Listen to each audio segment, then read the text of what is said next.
ร้อย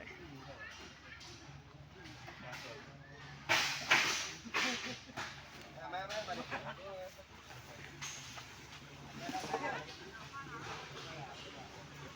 นี่ก่อนดีอย่างวะ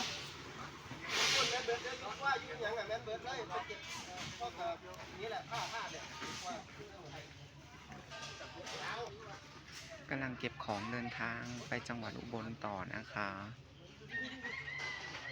600 กว่ากิโลเดินทางวันนี้เนาะทีมงานลุงสยามวัฒนศิลป์นะคะขอกำลังใจด้วยนะคะทุกคน